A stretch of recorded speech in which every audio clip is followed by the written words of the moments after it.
Welcome back to another episode of Do Business, Do Life. Excited to be joined today by Matt Beaudreau. Welcome, Matt. Thanks, sir. Appreciate it, man. It's fun gonna get to do this, and then we get to have you on next week too, man. So I got 2 weeks in a row of Brad, man. I'm excited. Awesome, man. Well, I'm excited to guest on your show. And I know it's always fun just kind of how cool people from what I've found in life, at least my journey, you surround yourself with great people. They tend to surround themselves with other great people. And so Jason Khalipa was kind enough to connect us. And he had obviously come on the Do Business, Do Life show and been to a couple of Trad Live experiences. And he's like, man, I think my buddy Matt kind of lives Do Business, Do Life. So I want to make the introduction, get him on the show. So That's awesome. thanks, Jason, if you happen to be listening to this for making the connection happen. So I Appreciate never it. asked you, how did you and Jason originally connect? You know what's funny, man, is so the very first time I actually met Jason, I got a CrossFit certification back in the day. At the very first certification, he worked. So he was Really? already, yeah, he was Wow. the games champ, early on, and it was shortly thereafter, I believe. And so it was the very first one that he'd coached, and so that was the first time meeting physically. But it's not like we struck up our friendship then. It was later on, as Tim and I started building out Apogee, and we started putting together this list of just amazing mentors that we were bringing in. Hmm. Tim said something about, I think Tim said something about Jason or something like that. I'm like, you know what? I'm going to reach out. That guy was a really good guy. And I agree, Tim, he would be a phenomenal guy to come on. So Jason was great, man. He's like, let me get on the phone. Like, let's talk about, what are you guys doing? What are you and Tim up to with this? What have you done? And the relationship just blossomed from there. So I've been on his show like 4 or 5 times. He's been on, ours multiple times as well. And we've just struck up this friendship where we get to talk quite regularly. So really good human. Yeah, he really is. It's always fun. And actually, it's my journey in CrossFit was right as it was blowing up on ESPN. And obviously, Jason was literally competing for a podium spot every year in the early days.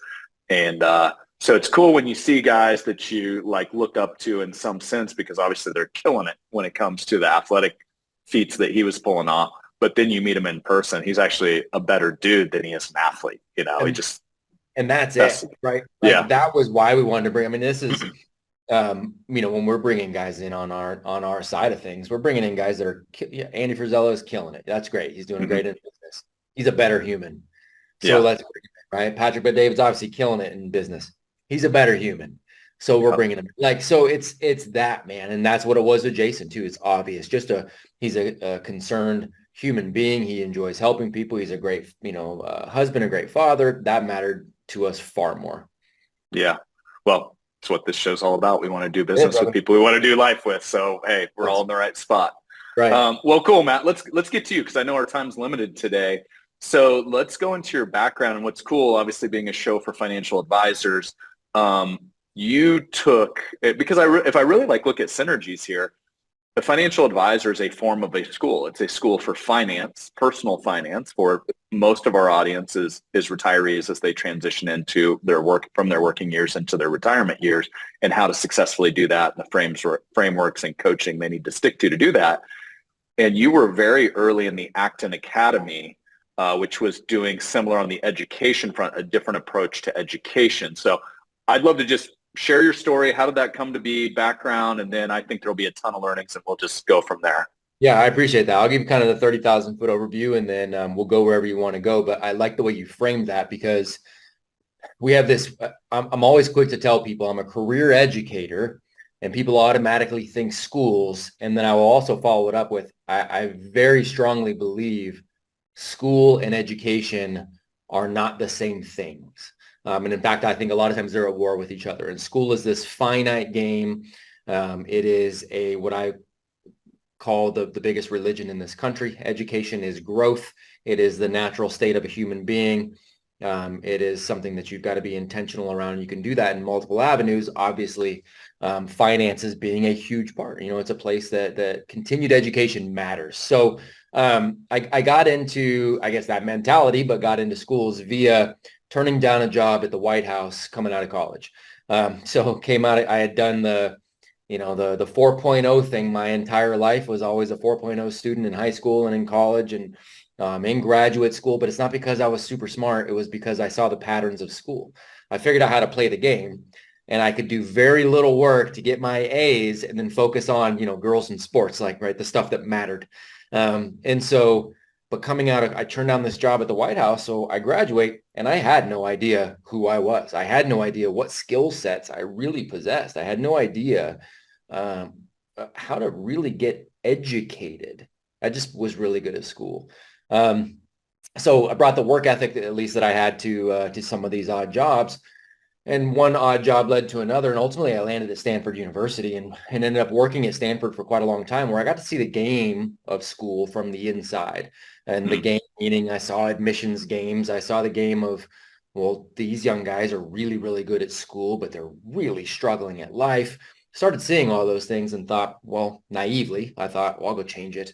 I'll go change it from the inside, man. I'll go be a teacher and start from the bottom and really help people there. Public school teacher to public school administrator to private school teacher to private school administrator, seeing all the games that are played there from the inside out is why I left all of that to then start institutions of education for my own kids. And luckily for me, not only did, and I legitimately started my first campus with the intent of my oldest can go here. And I really hope there's maybe 10 other kids that want to go. But within 5 years, we had multiple campuses, multi-million-dollar worth of properties, and we were serving hundreds of kids around Sacramento. And I was also very fortunate at that time. My speaking career organically took off as well, because I wanted to do the speaking to provide for the family while I was building these campuses out. And I didn't want to take any money from the school. So I ended up working with, Amazon, Google, Netflix, Microsoft, Lockheed Martin, U.S. Air Force, Purina, American Eagle. I mean, just you name it, I get to work with these organizations.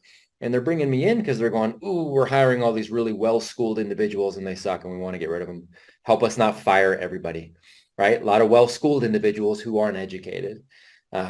What's the disconnect? So I got to go have these conversations and then bring this back to, the campuses that we were launching.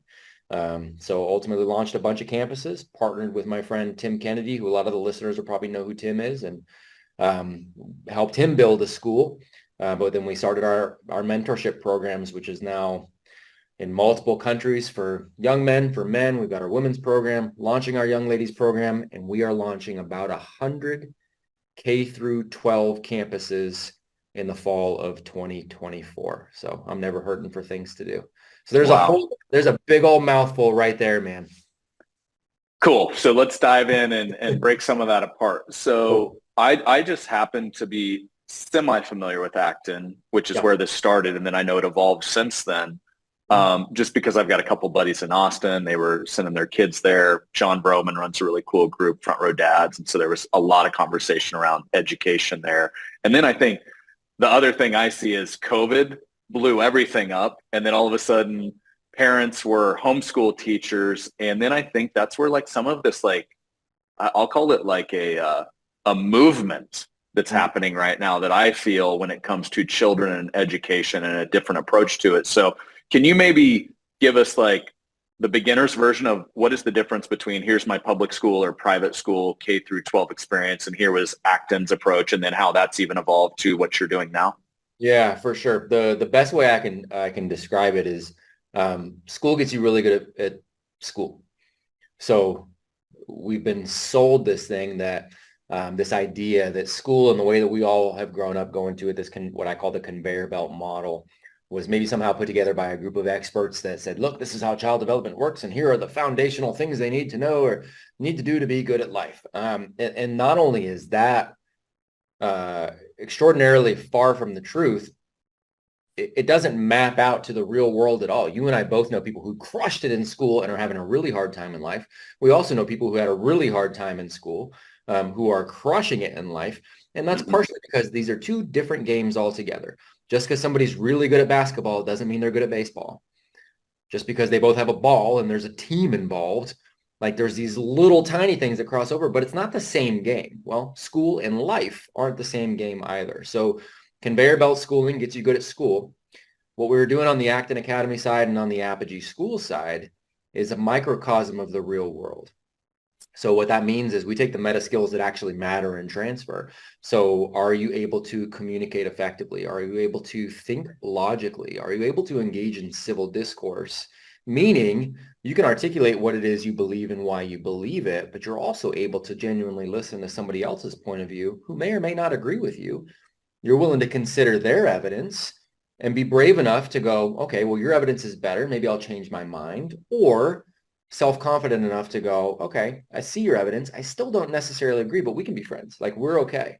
Right. So that's something that's actually a meta skill that transfers over to be beneficial in real life. So we want them to be able to engage in Socratic thinking and being able to understand logical fallacies, like to actually be good communicators.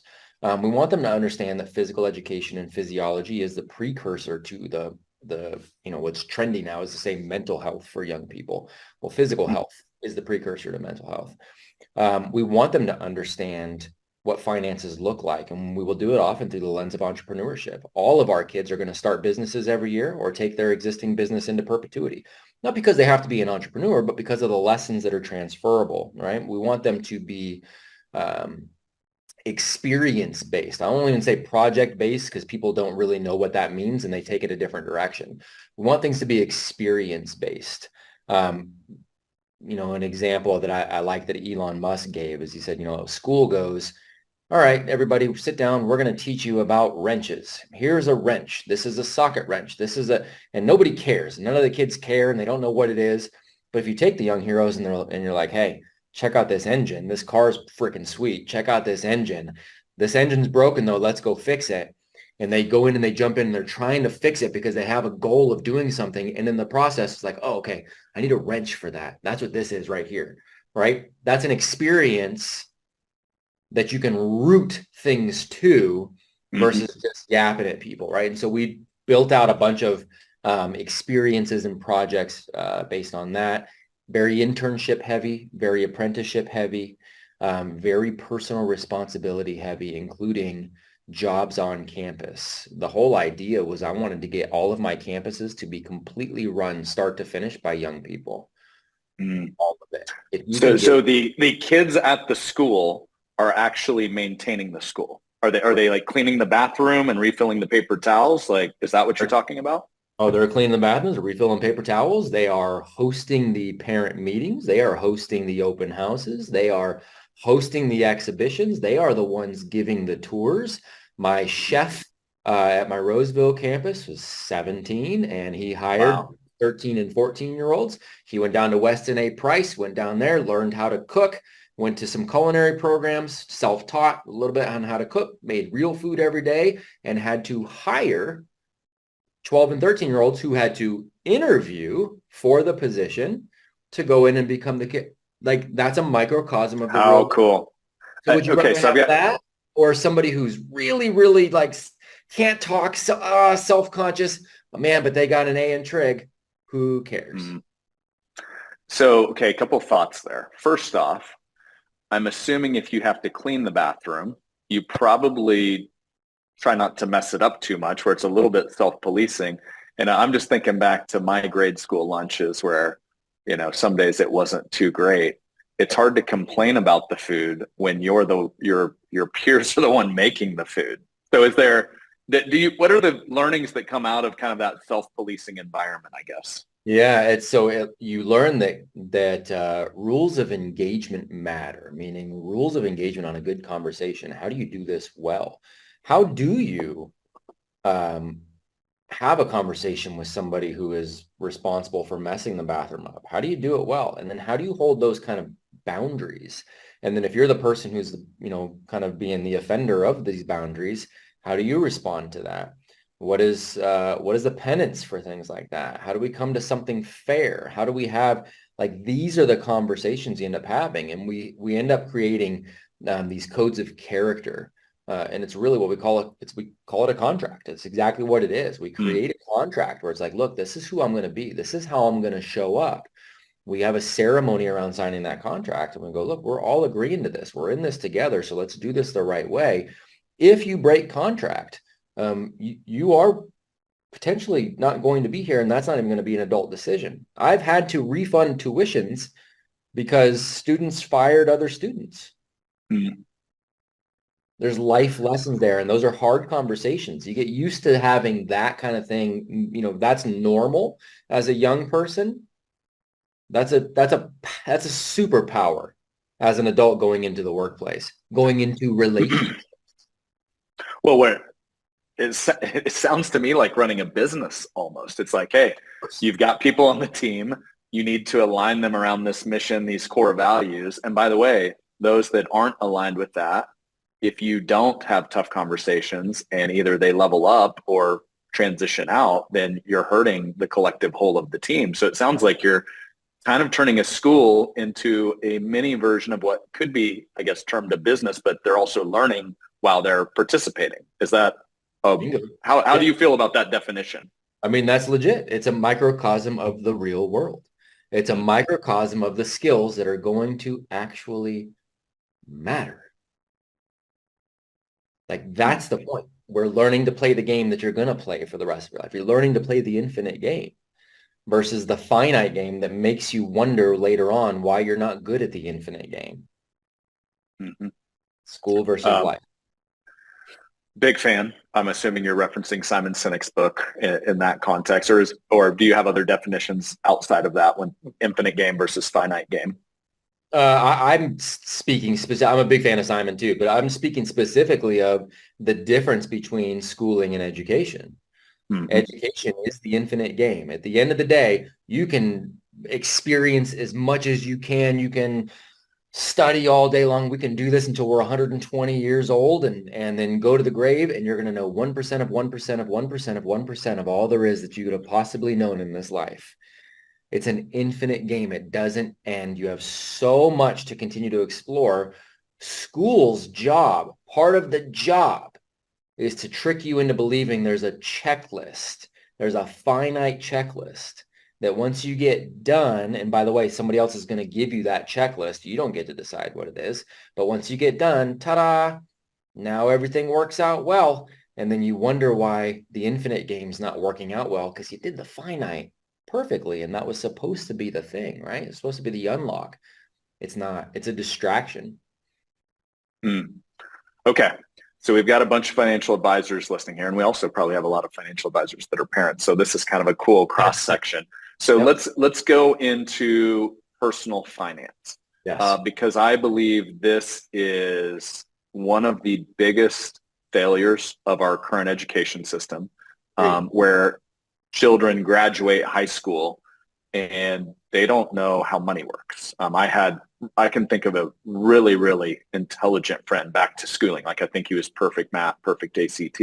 We get to college and I think he's got a $30,000, $15,000, $20,000 credit card bill because he just wasn't educated on like what this means when you throw a bunch of stuff on a credit card. And I've seen a lot of really smart people get themselves in trouble there. So let's look through the lens of, you've got financial advisors that are helping the general population, call it boomers to retirees, with their personal finances and transitioning into retirement. But are there lessons that you take from what you've changed with personal finance and kids that can maybe translate? What have been some of those learnings along the way, or the different focuses that you all look at?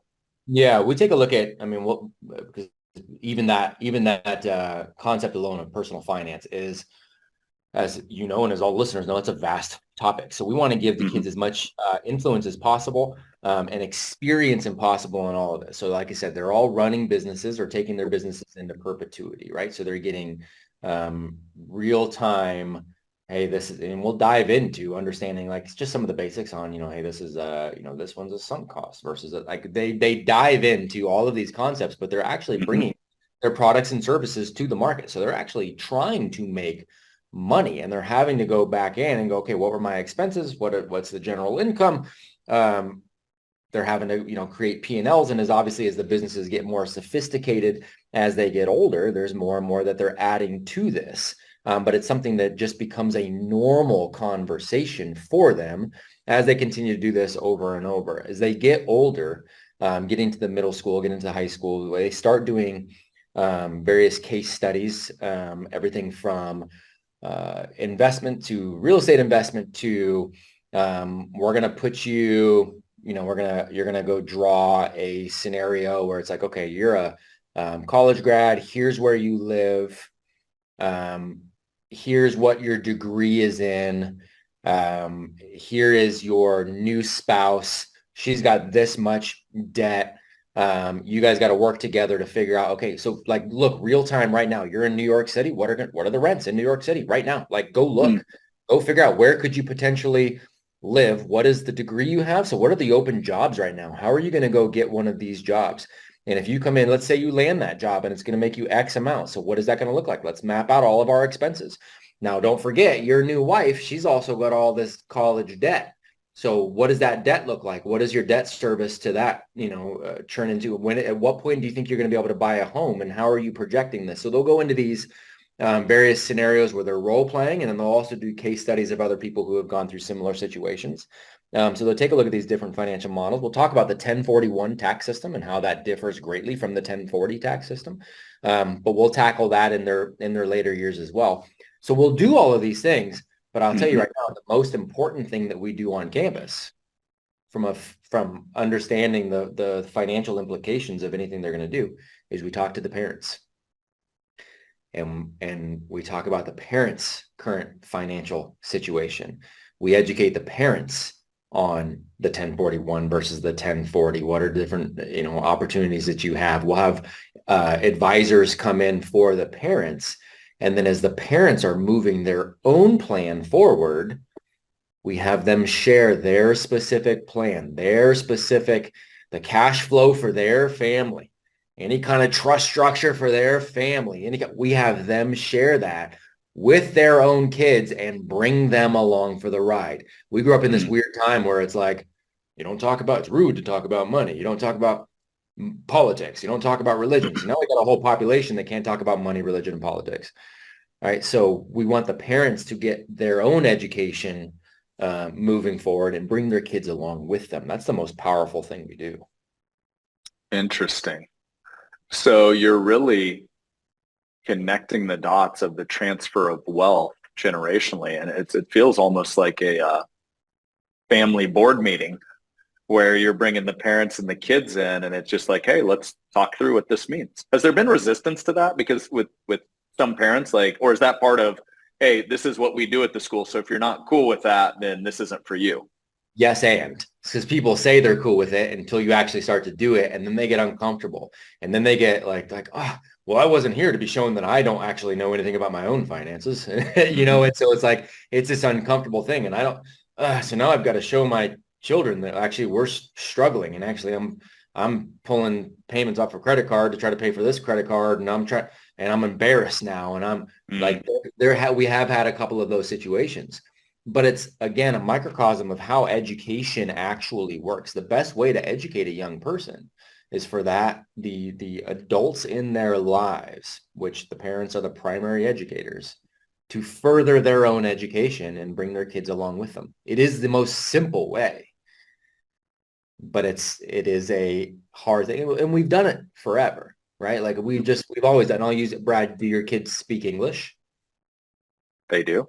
They do speak. That is crazy. Why do they speak English?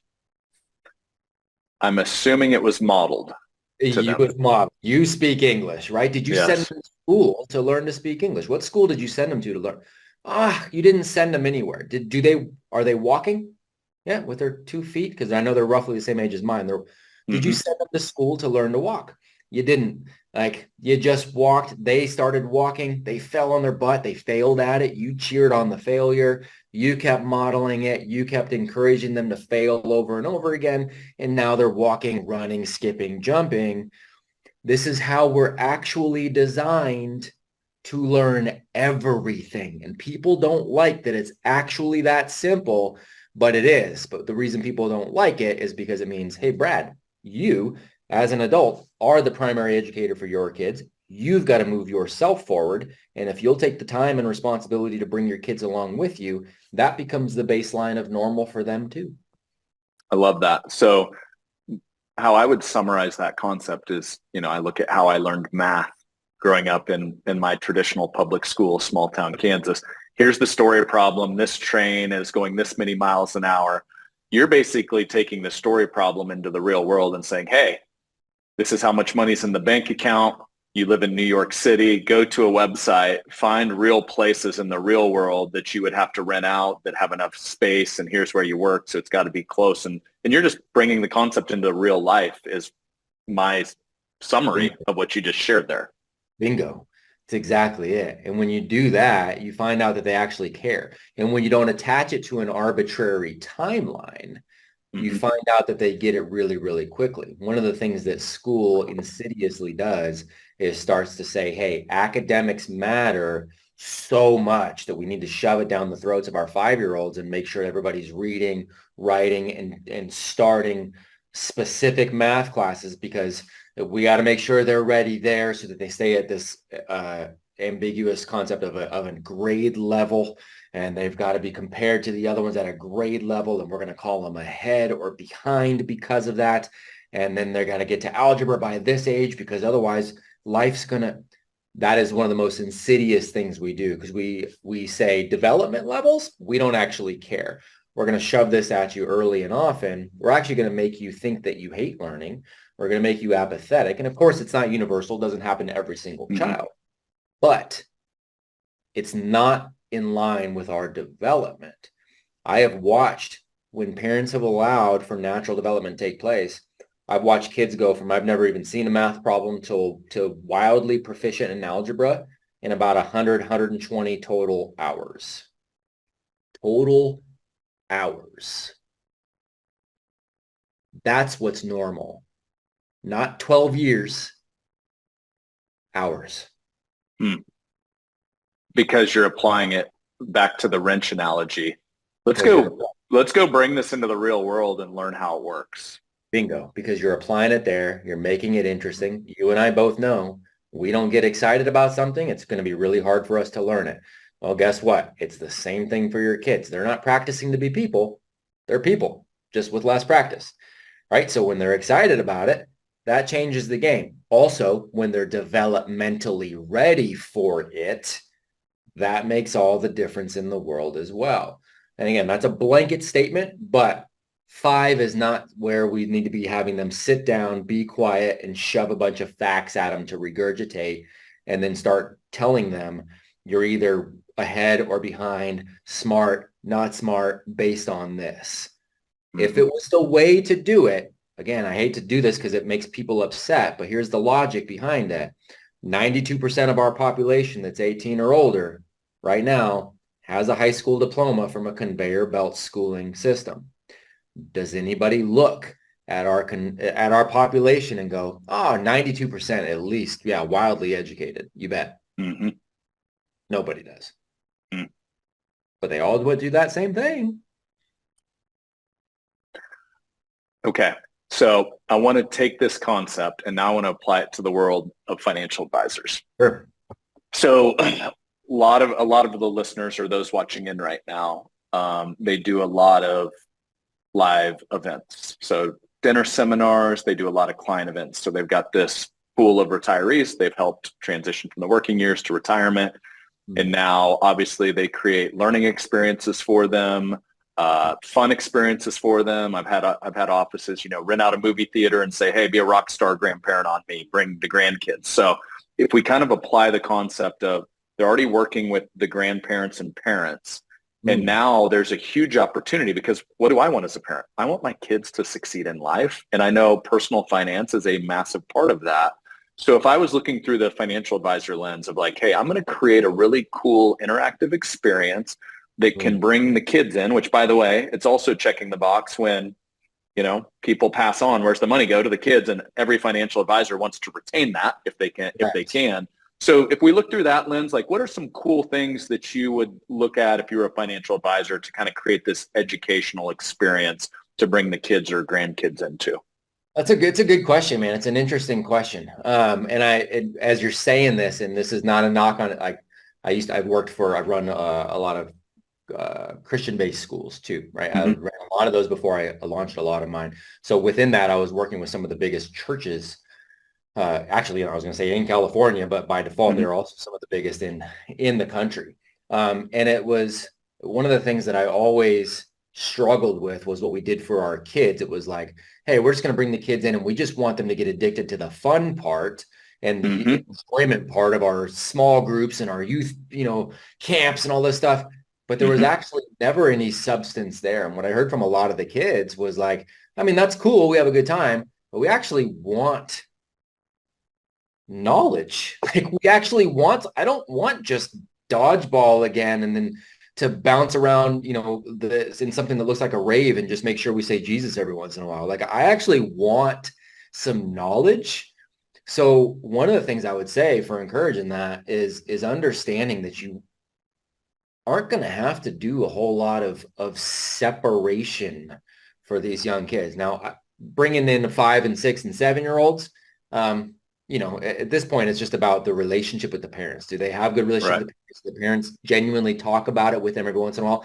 My 7 year old will take a look at our trust structure when I look at it, because I'll look at it with my daughters as well, my older and then my wife, and we'll just bring them in and go, look, mommy and daddy are going to talk through this. If you got any questions, let me know, but just want you to be a part. They don't have to understand it yet. I just want them to be exposed to it continuously, because ultimately they're going to be like, oh, okay, that's starting to make sense. Ooh, Mm-hmm. I'm curious about that, right? So it's just exposure.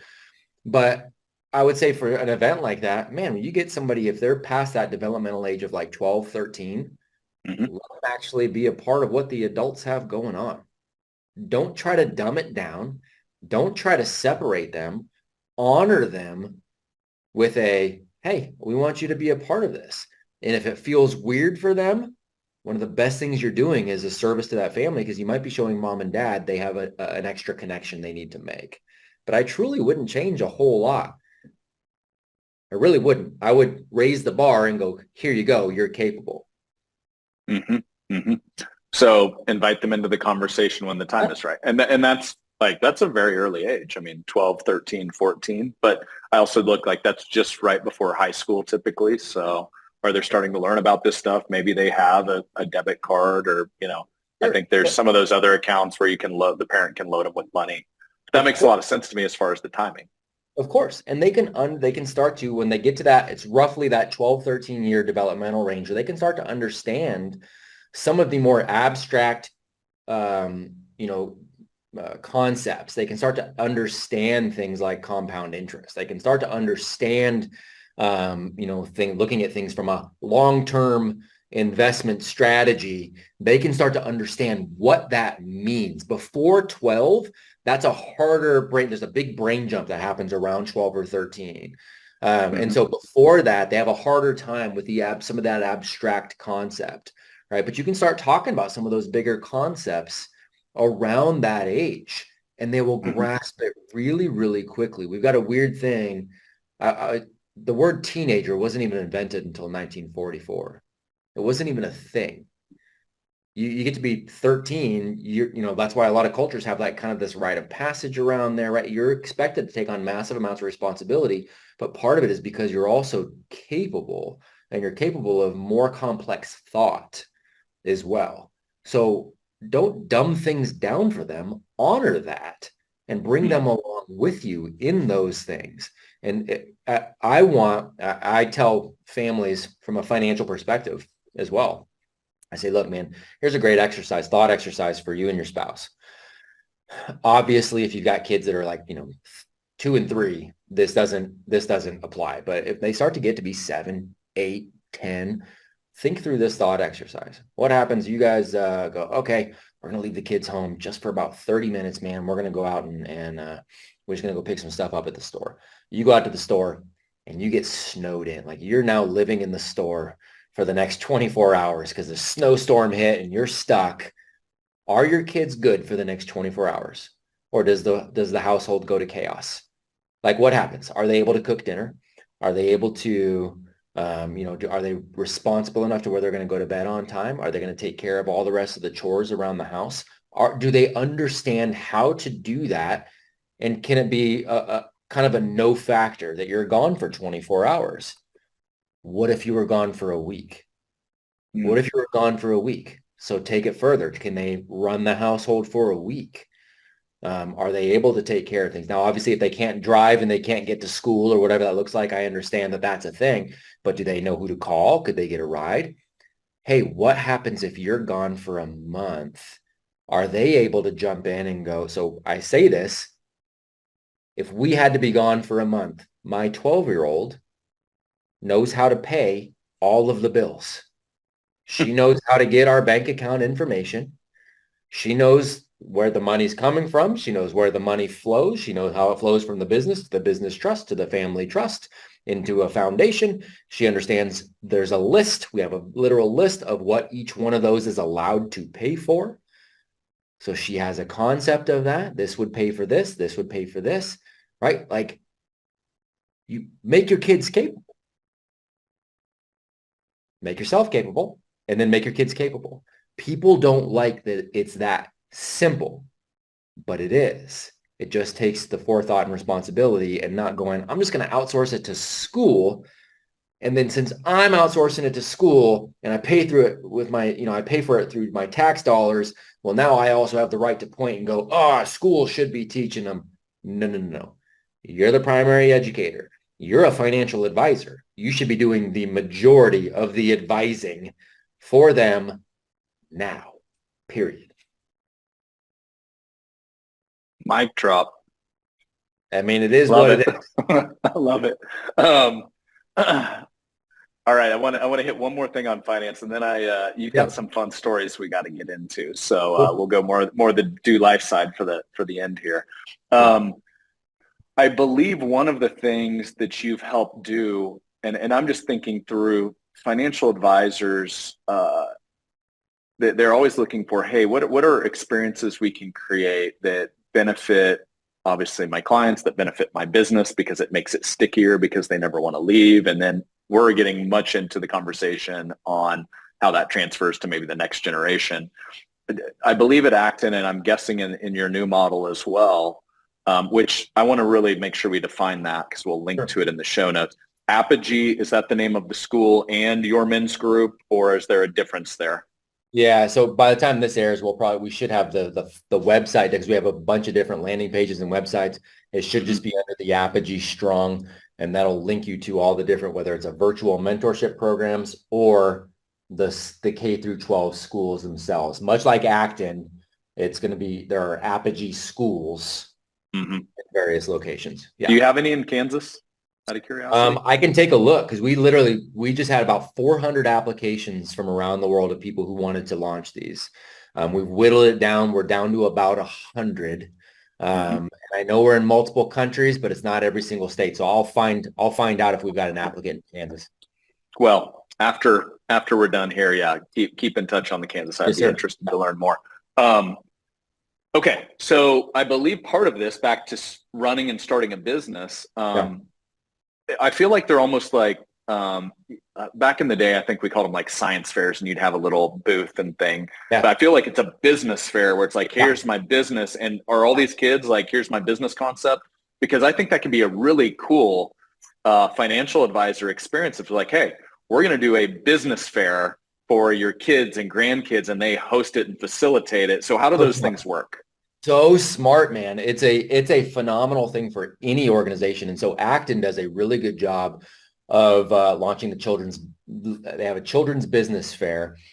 You have to have an acceptance and a license, an affiliate license through Acton Academy to launch a school, but you do not have to have that affiliate license to launch a children's business fair. So it's a great organization to connect with, and it is, talk about providing value to your community and linking directly to, like you said, something like just showing who you are in the community and, getting your name out there and in a way that you're serving everybody. It's a phenomenal idea. So yeah, those business fairs, we've done many. Like you pick a location. We obviously had a school campus to operate from, but I've seen people do them out of churches and other school parking lots, and but you get a date set, and you can get sponsors for the event if you want, but you just start marketing and advertising the event around. I mean, news stations never cease to amaze me how many want to pick up that this is coming. They'll help you spread the word. It's a feel-good event. I mean, dude, it doesn't love kids out there. Feel-good event. And people get super excited, and you offer booths. So it's up to you on how you want to do it. You can have kids come pitch to earn a spot. You can just open it up to X number of students, the first ones that come in. You kind of get the reins of how you want to make that work. And these kids come in and they spend the day there pitching and serving, like they bring their product to the market. And when I say product, of course, yes, you've got some kids maybe who are young and they're coming and they're like, look, I baked cookies, and they're selling it. But they're interacting. They're having to do the interaction on, here's the cookies. I made these gluten-free. I made these. They're having to have those conversations. This is how much it costs. They're doing the exchange of money, and they've got to be ready there. And they're going to blow a whole lot of things, meaning they're going to learn a whole lot of things. They're going to go, I only accept cash. Somebody's going to be like, all I brought was card. And they're going to be like, oh my gosh, I don't have any way to accept this. Okay, cool. That's a really inexpensive lesson to learn so that next year you have multiple ways for customers to pay you, right? That's an amazing learning experience. They're going to go, hey, I've got these cookies, and shoot, the person right next to me also sold cookies and they're crushing me. Why are they crushing me? Well, maybe their presentation was better. Maybe they had multiple varieties. Maybe they had deals where they were doing packages, right? So you have all of these real learning experiences. And then you have some students that are bringing services. You have some students that are bringing amazing freaking products, and they're making, I mean, we've had students make $4 or $5 grand on a Saturday afternoon. Wow. That's phenomenal. And I believe one of the rules, one of my buddies was explaining this to me, is the parent cannot be involved. So literally here's the kid's booth and the kid is here and there can't be mom or dad hovering over their shoulder. Is that part of the rule? That's correct. That's part of the rules. Yep, that's it. Mom and dad can't be hovering. They can't be the ones running. Like, you've got to let the young hero have the experience and have the opportunity.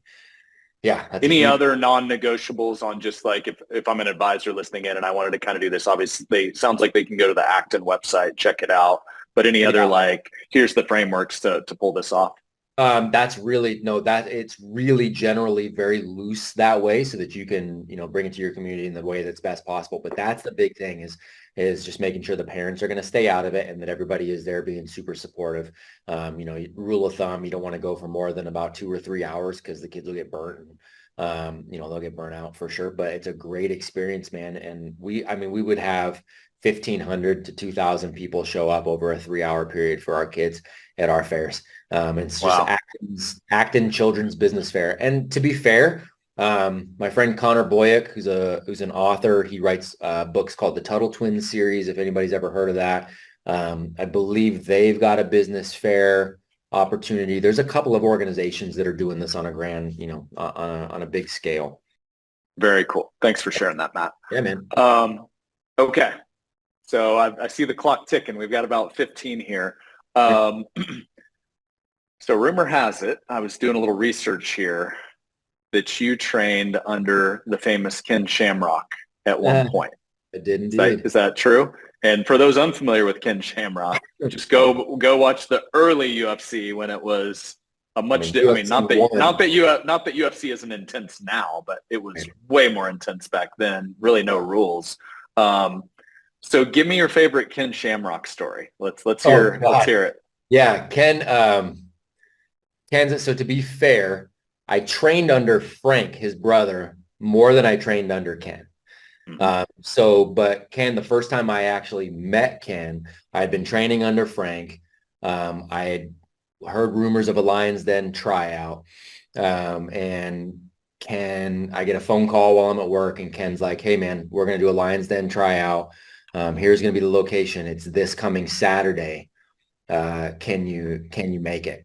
I'm like, yeah, man, I'll be there. Right. He's like, okay, cool. And he hangs up. I'm like, holy cow, I just got a call from Ken Shamrock. Like, he's saying, I'm going to go get to try it. Like, this is crazy.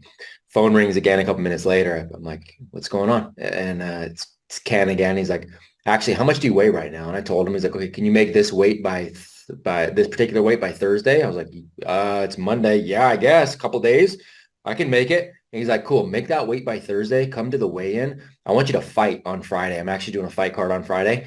And he's like, we got Bruce Buffer is going to be the announcer. I got a bunch of good guys. Are you serious? I swear to God. He's like, what year was this? Was this pre-UFC? Well, he'd already done UFC at this point? He'd already done the UFC. Okay. Yeah, this was early 2000s. Okay. And he's And like, Lion's Den was his, just for clarity, that was his version of his UFC, or? his training, like his guys that he would coach, Okay, got it. his dudes. And so yeah, he's like, Bruce Buffer's going to be the announcer, Randy Couture is going to be there, Boss Rutan's going to be there, Guy Metzger. He's naming all these like OGs Wow. of the sport, Yeah, right? for sure. And I'm like, yeah, man, cool. I'm in. That sounds great. I was like scared to death, but I'm like, that sounds great. So I go in, I make the weight on Thursday. I have a fight on Friday for his promotion. I get my nose busted within 30 seconds of the fight starting. I end up winning the fight in the second round, but I had a broken nose. And so I come up to him afterwards and I'm like, man, I just want to let you know, like, I know the tryouts tomorrow, but this, it's a little bit busted. And he's like, okay. And he's just looking at me and I'm like, so does that matter or whatever? And he's like, I don't know. Does it matter to you? You're gonna have to fight at least 3 times tomorrow. And I'm like, is this? And he's like, look, are you a P word or are you not a P word? And I'm like, I'm not one. And he's like, cool, see you tomorrow. I'm like, sweet, man. And that's when I got my first taste of Ken's whole concept of the Lions Den tryout is literally, it's like buds, right? It's like, I want to break you. That's it. It's not smart training. I love Ken to death. He's not a smart trainer. He is I will see if I can murder you. And if you don't die about it, maybe that you've got something for us. Mm. He's a crazy man. So that's quite the story. I'm glad I asked that. So what were you, was this, I mean, because this would have been still in those days, early MMA. Yeah. What was your disciplines you were training in? So I grew up kickboxing. The world heavyweight champ, actually at the time, was from my hometown.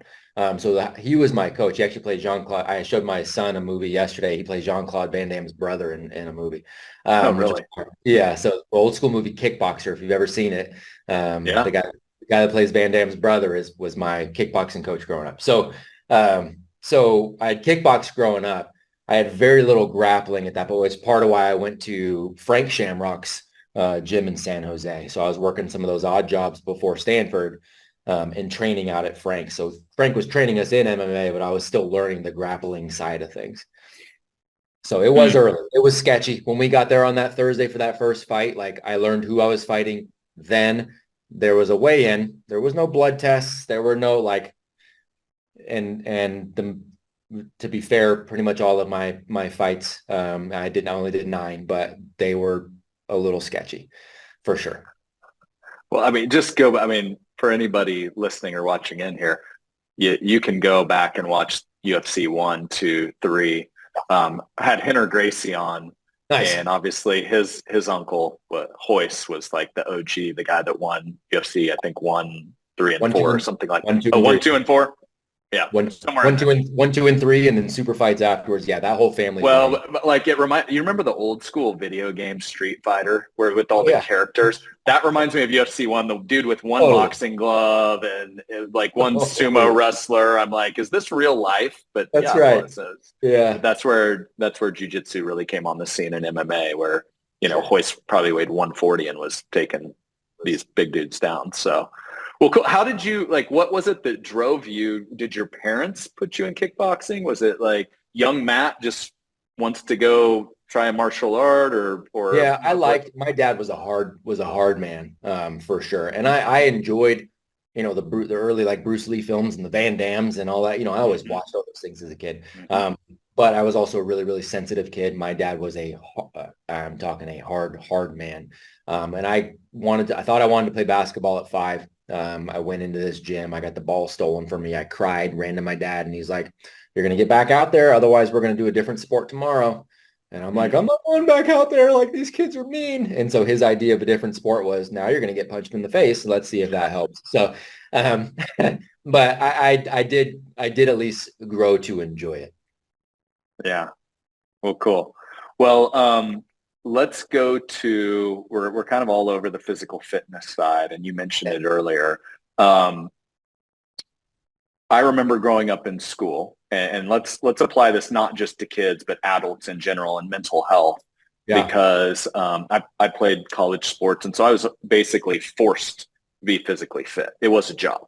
Right. And I remember when football was over for me my senior year, I was like, cool, I'm not touching a weight. I'm sick of this. And so I went on the typical college kid's journey of, drink too much beer, stay up too late, eat McDonald's at 2 a.m. And I remember I put on probably I would 200 fit when I was playing, and I was probably 210 unfit after about a 6-month journey. And I just remember like looking at myself and I'm like, no, I'm not doing this. And then I course corrected. But I just remember that stage of my life where it did affect the confidence, the mental health. And so let's talk about what you've learned, and whether in kids, whether in adults, you've obviously stayed on that path to physical fitness. So what are your thoughts there? Yeah, it really ends up being like anything else. And again, I want to reiterate something I said earlier, where we're talking about mental health for kids. But if we do not take care of their physical health, we can't say we care about their mental health. So the same thing, they're not practicing to be people. They're people with less practice. So the fact that sleep matters, the fact that, getting sunlight matters, the fact that not being shot up with everything under the sun and fed a bunch of processed garbage, and like that matters. Physical activity on a daily basis matters. It matters for us. All those things matter for us. All those things matter for them. So again, the biggest part of educating the young person around this is helping to educate the families on our campuses. We're educating the parents around this. We're encouraging them to be involved in this. It's been the same thing for my family. My wife and I really keep all those things in check, and we just established the baseline of normal for our kids. So our kids at 12, 10, and 7, they are able to regulate the things they're eating. They're able to make sure they're prioritizing getting outside, being physically active. If it's not a day where they've got, gymnastics or kickboxing or whatever, they'll self-direct their own workouts, or they'll come work out with my wife or I. We've just learned to make this a priority. They have no problem saying no at a birthday party when people are like, all right, it's time for cupcakes. They just, oh, no, thank you. Because they know they're going to eat something later, because they understand it doesn't make them feel weird. Like, they just understand it's going to make them feel like crap, and they don't want it. And it's not just the we don't want to give it. No, it's like, it's going to make me feel bad. I'm not going to be able to think as clearly. I'm not going to be able to be as articulate. I'm going to feel a little spat. Like, I don't want that. So same thing. Parents leading by example and making it a priority. I'm seeing a theme in this conversation. It really is, man. It really is. Yeah, no doubt.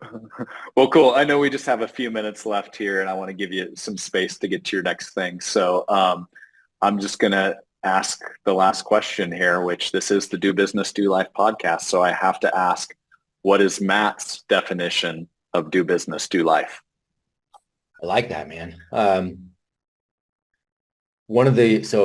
friend of mine who's become a mentor to me, a gentleman named Seth Godin, and some of the listeners may know who Seth is.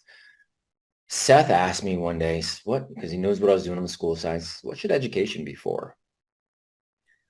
And I went, man, as a teacher, it's weird. Nobody's ever actually asked me that question. What should education be for? Education, what I boiled it down to for me, for my family, it's pursuing sovereignty and freedom, right? So when you're talking about do business, do life, to me, it's synonymous with sovereignty and freedom. I want to do what I want to do, when I want to do it, with whom I want to do it with.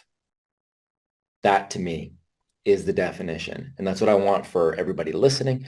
It's what I want for my kids. People tell me all the time, I went to school and I turned out fine. Fine is a 4-letter F word. I don't want fine for anybody. Fine sucks. I want optimized. Do business, do life, to me, is the optimization of that, and ultimately getting to that sovereignty and freedom piece. That's what it means to be educated. Love that. I can tell you put a lot of thought into that. And obviously you're leading your life all around that and how to deliver that for many out there. So Matt, I want to say thanks, man. Learned a ton. So I'm thankful this won't be our last conversation. Absolutely. And so look forward to next week getting to hop on your show. And happy Friday. And I look forward to hopefully our paths cross in person here soon. Guaranteed. I agree. Thank you, brother. I appreciate you. All right, Matt. Take care. We'll see you.